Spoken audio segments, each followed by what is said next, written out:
삐라도 삐라지만은 더 중요한 거는 거기에 USB가 몇천 개가 같이 날아가고 1달러짜리 지폐, 북한에서 1달러 뭐 엄청 큰 돈이지 않습니까? 그 다음에 단파 라디오라든지 심지어는 날아가는 거예요.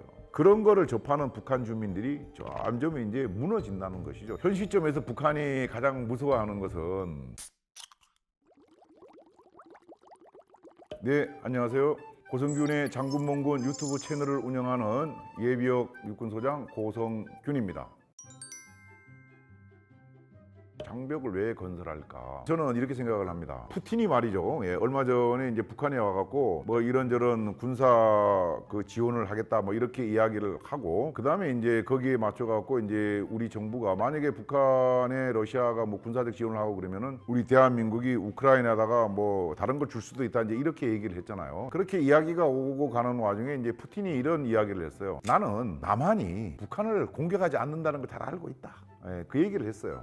실제로 우리가 북한을 공격하려고 하는 계획은 전혀 없습니다. 그러면 푸틴이 알고 있는데 김정은이 그걸 모르겠습니까? 알죠. 그래서 지금 방벽을 만들고 하는 것이 속속들이는 모르지만은 우리 뭐 남한이 쳐들어올까봐 당장 방벽을 만드는 거는 아니라고 봐요. 그럼 왜 만들까? 북한이 이제 내부 붕괴 우려가 있어서 남한을 교전국이고 적대 국가다.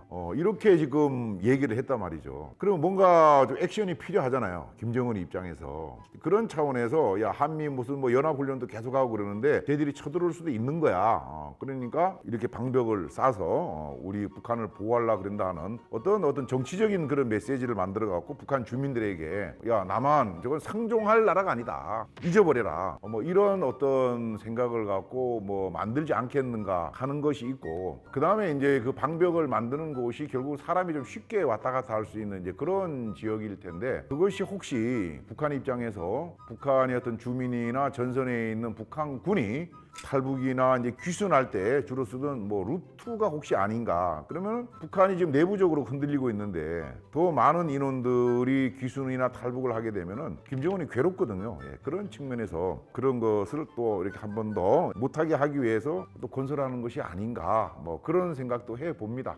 우리가 경고 사격을 해서 북한이 최근에 그 지뢰 작업 같은 거 한다 그래갖고 휴전선을 이제 넘어왔다는 거 아닙니까? 그러니까 우리가 이제 경고 사격을 했는데 경고 사격이 무슨 뭐 전차포를 갖고 하는 것도 아니고 무슨 큰 대포를 갖고 하는 게 아니고 기관총이나 소총을 갖고 이제 하는 거기 때문에 그걸 보고 장벽을 했다. 뭐 그거는 뭐 사실 저는 말이 안 된다고 이제 보는 거고요. 그리고 이제 우리가 야 북한이 넘어오는데 그 쏴야지 왜 가만히 놔두냐 이렇게 생각하실 수도 있는데 휴전선이라는 게 뭐 대부분 알고 계시겠지만은 실제로 무슨 철조망이 쳐져 있는 게 아니에요. 우리 제일 왼쪽 서해부터 시작해서 오른쪽 고성 동쪽 끝에까지 한 2,000 몇백 개의 군사 붕괴선이라고 그러는 팻말이 꽂혀 있습니다. 그렇게 돼 있을 뿐이지 거기에 무슨 선이 거져 있는 게 아니기 때문에 북한이 GPS나 이런 걸 갖고 다니지 않으면은 좀 넘어올 수 있는 거예요. 사실은 그게 우리 같은 경우에는 그래서 그런 위험한 지역까지 안 가도록 통제를 하고 우리는 뭐 GPS가 있으니까 넘어갈 일도 없지만 말이죠. 그래서 이제 그걸 어떤 의도를 갖고 일부러 이제 넘어왔는데 우리가 경고 사격하니까 또 그걸 막으려고 방벽을 했다. 뭐 그거는 아닌 것 같습니다. 그런 어떤 장벽을 쌓았던 것은 뭐 비슷할지 모르지만은 독일이 통일되기 전에 베를린이 이제 동베를린, 서베를린 나눠져 있었는데 동베를린 사람들이 서베를린이 훨씬 뭐 잘 살고 좋으니까 일로 이제 막 많이 넘어갔어요. 그러니까 1961년도인가요? 그때 이제 동독 측에서 베를린 사이에다가 이제 장벽을 쌓았지 않습니까? 유명한 그 베를린 장벽. 그렇게 쌓은 이유가 결국은 동독 사람들이 서쪽으로 넘어가지 못하게 이제 막아놨던 것인데 북한이 장벽 쌓는 것도 뭐 어떻게 다 연결할지 안 할지는 모르지만은 일단은 뭐 사람이 다니기 용이한 곳 위주로 했을 걸로 가정한다면은 북한에서 넘어오지 못하게 하는 뭐 그런 역할이 아니겠는가 하는 생각이 들고요. 우리 군 내부적으로는 북한이 그 장벽을 건설하듯이 우리가 1970년대 말 제가 이제 소위가 되기 전이죠. 그러니까 그때 북한이 전차를 밀고 내려오면은 이거 어떻게 하지 걱정이 돼갖고 우리가 서부 전선하고 중부 전선 일부에다가 4, 5m 높이로 방벽을 한 30km 킬로미터를 만드는 적이 있어요. 그게 아마 민간인들한테도 꽤 오래 전에 구경하고 싶은 사람들 공모해갖고 가서 현장에 가서 보고했던 그런 영상을 제가 옛날에 본 것 같은데, 지금 그게 이제 그러니까 철원 평야 쪽에 가면 이제 있는 거죠. 육사단 쪽에 가면 그런 것들이, 일사단 쪽에도 조금 있고. 그래서 이제 우리가 이제 그런 북한의 탱크를 방어하기 위해서 방벽을 만드는 것이 있는데, 북한은 혹시 이럴 수는 있어요. 북한이 지금 포탄하고 미사일 이런 걸 러시아에다가 줬고 앞으로도 계속 줄 것 같은데, 그런 상황에서 능력이 안 돼갖고 우리랑 전쟁을 할 수는 없지만은 혹시 뭐 또 모르니까 우리가 쳐들어가진 않지만은 김정은이가 잘못 불장난해갖고 진짜 뭐 일어나서는 안 되는 전쟁이 일어났다. 그러면은 북한에 포탄 있는 탄약고가 비어 있고 그러니까 싸울 능력이 안 되니까 진짜 우리 그 남한의 탱크를 막으려고, 전차를 막으려고 했나? 뭐 이런 생각을 할 수도 있는데, 그것보다는 다른 어떤 정치적인 퍼포먼스를 하기 위해서 한 것이 아닌가, 그런 생각이 듭니다. 사실 군사적 대처라는 것이 물리적으로는 어떻게 특별한 건 없다고 저는 봅니다. 왜 그러냐면은 거기에다가 이제 우리가 뭘 쏴갖고 그거를 못하게 할 수도 없는 거고, 우리 땅이 아니니까. 대신 우리가 이제 무슨 의도를 갖고 하는지는 면밀히 들여다봐야 되니까 지금 뭐 당연히 그렇게 하고 있죠. 그 설치되는 지역에 대해서 계속 우리 뭐 이것저것 관측 비행기라든지 여러 가지 장비 같은 거를 들여다볼 수 있도록 운용을 하고 있을 거고, 그렇게 하리라고 생각이 됩니다. 대신에 이제 해당 되는 부대, 우리 쪽에서는 혹시 또 그 계속 봐야 되니까 너무 거기에 신경 쓰느라고 장병들이 필요 이상으로 또 피곤해지지 않을까, 또 그런 걱정도 살짝 돼요. 이제 그게 하루 이틀 끝날 게 아니니까 여러 가지 지휘관들이 우리 장병들의 피로도 이런 것도 잘 봐갖고 조치를 하는 것이 좋지 않겠는가 생각이 됩니다. 그것도 이제 지뢰라는 것은 뭐 잘 아시다시피 공격용 무기가 아니고 이제 방어용 무기인데, 거기에다가 왜 지뢰를 묻었을까? 그것도 결국은 우리가 북한으로 공격하지 않는다는 것을 김정은이가 잘 알고 있어요. 그래서 결국은 뭡니까? 탈북하는 걸 막기 위해서 지뢰지대를 설치하는 거죠. 근데 참 그 축자하고 달려들면은 지뢰를 잘 안 밟는 것 같아요. 우리가 쭉 돌이켜보면은 비무장지대 지뢰지대를 통과해갖고 귀순한 북한군들이 상당히 많아요. 그런데 지뢰를 밟아갖고 문제가 된 경우는 별로 기억이 안 납니다. 제가 중대장 할 때 제가 담당하는 그 섹터 내에도 북한군 한 명이 이제 귀순을 하는 그런 있었는데, 지뢰지대를 어떻게 왔는지 모르겠어요. 우리가 심어놓은 것도 있고 북한군이 심어놓은 것도 있고 이제 그런데, 어쨌든 북한 입장에서는 지뢰지대를 좀 많이 설치하는 것도 아마 본인들이 분석할 때 과거에 이쪽으로 탈북됐다는 그런 루트 위주로 하고 있을 겁니다. 이제 그래서 북한군이나 또 북한군 그 후방 지역에서 탈북하는 민간인들을 막기 위해서 그 지뢰를 지금 설치하고 있다, 이렇게 저는 판단을 하고 있습니다.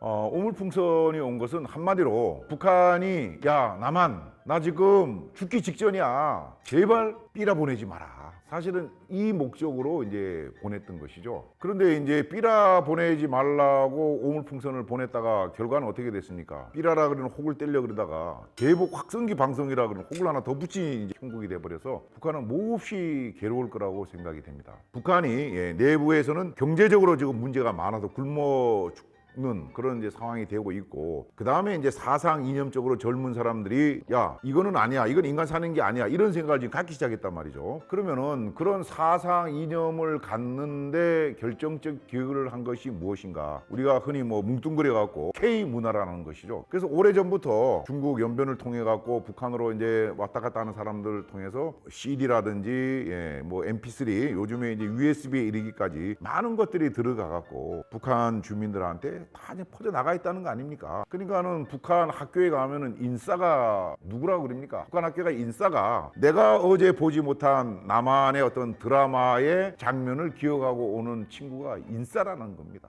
그만큼 북한 젊은 사람들한테는 우리 남한의 음악이나 드라마 이런 것들이 완전 만연돼 있는 거죠. 그래서 이제 우리가 이제 이걸 생각해 보면 될 것 같아요. 북한이 이 지금 젊은 세대들의 어떤 이념적으로 무너지는 거, 이것 때문에 지금 남한하고 교류 안 하겠다 하는 거거든요. 북한이 얼마나 이 젊은 사람들 때문에 골머리를 앓고 있는가 생각을 해보면 말이죠. 여러분들 그 김여정 하명법이라고 혹시 기억하시는지 모르겠어요. 우리가 2020년도에 대북 전단 살포 금지법이라는 것을 국회에서 통과시켰습니다. 그것이 김여정이가 지시해서 만들었다 그래가지고 우리가 김여정 하명법이라고 이제 그렇게 일명 불렀었습니다. 2017년도에 북한이 이제 뭐 미사일 실험 같은 거 하고 그러니까 당시 이제 문재인 대통령이 이렇게 이야기를 했어요. 대북 전단을 살포하지 못하도록 하는 방안을 좀 만들었으면 좋겠다. 그래서 이제 당시 여당에서 대북 전단 살포 금지법을 이제 만들려고 했는데 야당에서 격렬히 반대했던 거죠. 그 진도가 안 나가니까 2020년 그 6월 4일인가요? 김여정이가 이런 담화를 발표해요. 야, 남한, 너도 빨리 그 삐라 날리지 못하는 법을 만들어라. 그거 안 만들면은 내가 개성공단을 폐쇄하든지 아니면은 그 안에 있는 남북 연락 공동사무소를 뭐 어떻게 하든지 아니면은 우리가 9.19 군사합의를 맺었는데 이거 파기하든지 하겠다. 이렇게 이제 세게 얘기를 했어요. 근데 법이라는 게 뭐 하루아침에 만들어지는 게 아니잖아요. 그러니까 이제 그 며칠 뒤에 6월 며칠 날 김여정이가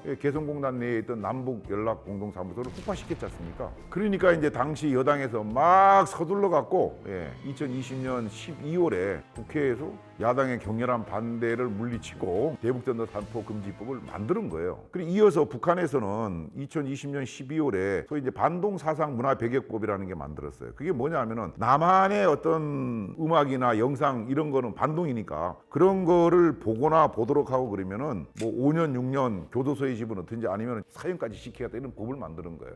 주로 대상자가 젊은 사람들이죠. 그리고 또 2021년도에는 청년 교양 보장법이라는 걸 만들었어요. 청년들을 교양, 사상적 이념적으로 무너지면 안 된다. 남한 거 접하지 말라는 그런 법입니다. 그리고 2023년 1월에는 평양 문화 보장법이라는 것도 만들었어요. 그게 뭐냐 하면은 남한에서 쓰는 오빠 자기야 사랑해 이거 쓰지 말라는 거예요. 평양어를 쓰라는 거죠. 그 왜 그렇게 했느냐. 젊은 사람들이 전부 남한화 돼갖고 남한식으로 말을 쓰고 하다 보니까 사고 자체도 전부 남한식으로 이제 바뀌고 있다는 거죠. 그게. 그러다 보니까 그거를 이제 못하게 한 거예요. 그래서 이제 대북 전단 살포 금지법이 만들어지고 몇 년 동안은 전단이 삐라가 안 날아갔잖아요. 편했어요. 그런데 그게 헌재에서 위헌이다 이렇게 결정이 돼갖고 우리 탈북민 단체에서 올해 들어갖고 다시 삐라를 날려보내니까 북한이 그러지 않아도 지금 무너지고 있는 마당에 와서 이제 밀어버리는 형국이 되니까 야, 남한 절대로 이거 보내면 안 되는 거야. 이렇게 해서 지금 오물풍선을 보낸 거거든요. 근데 이제 우리 내부적으로 남남 갈등이 있죠.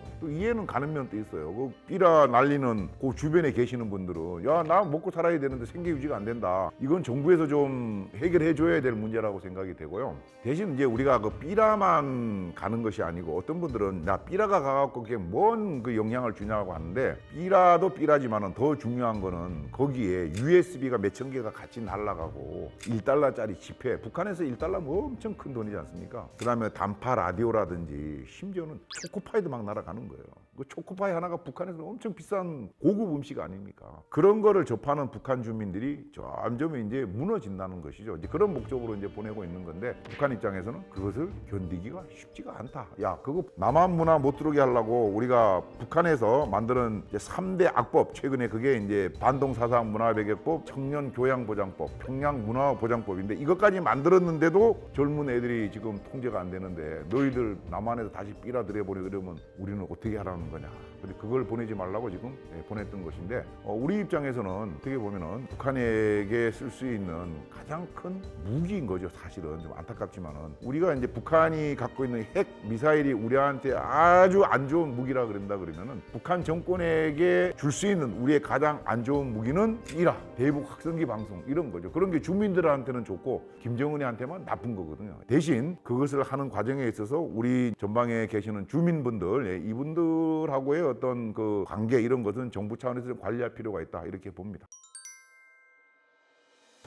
대북 확성기 방송은 북한이 이제 먼저 시작했어요. 과거에 이제 1970년 초까지 북한이 우리보다 훨씬 잘 살았지 않습니까? 북한이 어떤 북한 체제 선전하고 우리 그 병사들을 이제 유도하기 위해서 1962년도부터 북한이 먼저 휴전선상에서 대남 방송을 이제 시작을 했어요. 그래서 그 다음에 이제 우리 박정희 대통령이 야, 이거 당하면 안 되지, 우리도 해라 이렇게 해서 63년부터 이제 우리가 대북 방송을 했습니다. 이제 그렇게 쭉 가다가 1972년도에 남북 간 간에 이제 남북 그 교류가 이제 시작이 됐었습니다. 그때 야 이제 우리가 서로 비방하는 이런 방송을 하지 말자. 그래서 잠깐 멈췄어요. 그래 멈춰도 한 10년쯤 가다가 1983년도에 아웅산 사건이라는 게 이제 지금 미얀마에 옛날에 버마죠. 거기서 이제 일어났잖아. 그래서 다시 이제 우리가 확성기 방송을 재개를 하고 전광판도 이제 만들었던 거죠. 근데 북한 입장에서는 경제가 따라오지를 못하니까 전기도 잘 안 들어오는데 우리한테 완전히 이제 질적 양적 면에서 방송이 이제 밀 수밖에 없는 상황이 된 거예요. 그러다 보니까 계속 안 했으면 그런 이제 의견을 내비쳤던 것이고 그러다가 이제 어떻게 됐습니까? 2004년도에 노무현 대통령하고 김정일이가 만나서 제일 먼저 한 것 중에 하나가 서로 간에 방송 안 하기로 한 겁니다. 그렇게 해서 스피커하고 전광판을 다 철거를 했잖아요. 저는 그때 그걸 보면서 참 우리가 양보해도 너무 양보한다 이제 이런 생각이 들었는데요. 모든 것은 상호 호혜의 원칙에 의해서 1대1로 뭐 늘든지 줄여야지 이게 공평한 거 아니겠습니까? 근데 우리는 고성능의 스피커와 그 비싼 돈 들어간 전광판을 다 뜯어버렸어요. 북한은 뭘 없애느냐? 성능도 안 좋은 구닥다리 스피커 몇 개와 그건 전광판이 없었기 때문에 그냥 그 흙에다가 이만한 돌에다가 페인트 칠해가지고 글자 만들어서 미군 철수 이렇게 써놨던 돌덩어리 몇 개 치운 거거든요. 그것을 남북 간에 합의해 했다 뭐 이렇게 했는데 하여튼 그런 걸로 봤을 때 북한이 우리의 대북 방송을 되게 불편하게 한다는 것이죠. 그렇게 했다가 또 안 했어요. 안 하다가 2010년도에 무슨 일이 있었습니까? 천안함 사건이 있었던 겁니다. 그래서 다시 우리가 또 대북 방송을 했어요. 한 보름 동안 하다가 북한이 또 못 견디니까 뭐 또 이렇게 저렇게 해갖고 멈췄다가 2015년도에 또 무슨 일이 있었습니까? 목함질의 사건이 있었죠. 그래서 이제 그때 우리가 다시 대북 방송을 재개를 했고 견디기 힘든 북한이 우리 그 스피커 있는 데다가 포사격을 했잖아요. 그 우리 28사단 지역이죠. 28사단 다시 우리가 북한에다 포사격을 하고 그런 일이 있었지 않습니까? 그래서 그 당시 김관진 안보실장하고 우리 통일부 장관, 북한의 김양건하고 그 황병서하고 4명이 판문점에서 모여갖고 무박 2일 동안 마라톤 회의를 했지 않습니까? 그 마라톤 회의 결과가 뭡니까? 북한에서 목함질에 미안하다. 대신 대북 확성기 방송하지 마라. 이거 요구한 거예요. 그렇게 해서 이제 안 했죠, 사실은. 안 하다가 이제 2016년도인가요? 북한이 4차 핵실험했을 때 우리가 다시 또 했어요. 그 얼마 뒤에 9.19 남북 군사 합의서가 만들어지면서 대북 방송을 이제 우리가 서로 간에 안 하다가 다시 이제 재개하게 된 거죠. 현 시점에서 북한이 가장 무서워하는 것은 삐라하고 그다음에 대북 확성기 방송이에요. 아까도 말씀드렸지만은 삐라 자체의 내용이 북한 주민들이 봤을 때는 충격적인 거죠. 북한은 말이죠. 잘 아시는 것처럼 외부의 소식이 잘 안 들어가잖아요. 그런데 북한의 저 북쪽 압록강이나 두만강 쪽에 있는 주민들은 그나마 중국하고 가깝기 때문에 왔다 갔다 하는 사람들이 많다 보니까 외부 세계의 소식을 좀 알아요. 평양 사람들은 더 잘합니다. 집에 뭐 노트북 이런 거 갖고 다 봐요. 그런데 문제는 북쪽의 황해도 강원도에 있는 사람들, 이 사람들은 참 바깥 세상 소식 접하기가 쉽지가 않죠. 그 사람들한테 바깥 소식을 알려주는 것이 삐라 대북 확성기 방송인 것이 어떻게 보면은. 그래서 이제 그 삐라 내용도 보면은 북한 애들 삐라는 조잡스럽게 이룰 데 없는데 우리는 그런 거예요 주로. 야 수령의 아들이 수령을 하는 이런 나라는 너희들 북한밖에 없다. 이게 나라냐? 그 다음에 핵 쏘고 미사일 날리고 그러면은 쌀이 나오냐? 너희들 굶는데 참 딱하다. 너희들 굶는 동안에 김정은이는 매일 치즈 먹고 와인 마시고 있다. 그 다음에 우리 대한민국은 이렇게 잘 살고 있다. 이런 내용들이 다 담겨 있어요. 이제 그런 것이 자꾸 들어가고 우리의 어떤 그 USB라든지 뭐 달러 같은 게 들어가다 보니까 북한에게는 아주 가장 무서운 무기가 돼 있는 거고 그 중에 제일 무서운 것은 저는 대북 확성기 방송이라고 보는 겁니다. 우리랑 가장 근접한 북한으로 봐서는 가장 남쪽인 휴전선 일대에 있는 주민들은 바깥 소식을 전혀 모르고 살고 있거든요. 그런데 거기에 우리가 대북 확성기 방송을 통해서 여러 가지를 알려주기 때문에 그것이 미치는 영향이 크고 그 다음에 이제 북한군이 이 휴전선 일대에 10만 명 이상이 지금 배치돼 있을 텐데 그 병사들이 그 북한군이 다 들을 수 있는 출력으로 나가거든요. 그러면은 북한이 뭐 휴가가 없다 그러지만은 어쨌든 집에 왔다 갔다 하는 북한군이 있을 것이고 10년 복무하고 나면 다 집으로 돌아갈 거 아닙니까? 아니면 어디 직장 있는 데로 갔을 때 군생활하는 동안에 들었던 남한의 실상에 대해서 얘기하고 그러면 그게 이제 퍼져나가고 그러니까 북한에서는 이제 견딜 수 없는 그런 상황이다. 그래서 북한은 이 시점에서 가장 두려워하는 것이 우리의 어떤 삐라. 그 다음에 삐라와 같이 가는 뭐 USB라든지 뭐 달러, 초코바이 같은 것들. 그 다음에 이제 대북 확성기 방송을 엄청 지금 무서워하고 있다는 거죠. 저는 38년 동안 군 생활을 마치고 대학교에서 교수를 하다가 왜 군에 갔던 남성들이 자기가 근무했던 부대 쪽을 향해서 소변도 안 본다 그럴까, 이런 것을 계급이 낮을 때부터 사실 좀 안타깝게 생각을 했습니다. 그래서 제가 뭐 완벽한 인간이고 완벽한 군인이었다고 생각하지 않습니다, 절대로. 그러나 부족한 저지만은 저를 통해서 우리 국민들께서 군을 조금이라도 좀 이해하고 군대를 뭐 잘못하는 게 많지만은 군대를 좀 많이 사랑해 주십사 하고 고성균의 장군봉군 유튜브 채널을 운영하고 있습니다. 많이 사랑해 주시면 고맙겠습니다. 오늘 촬영하는 날짜가 6월 25일입니다. 6.25가 발발한 지 74년이 되는 날인데 아직까지도 6.25 전쟁에 의해서 남북한으로 흩어져 있는 많은 이산 가족과 그 시기에 온몸을 다 바쳐서 우리 대한민국을 지켜낸 참전 용사 여러분들께 다시 한번 감사를 드립니다.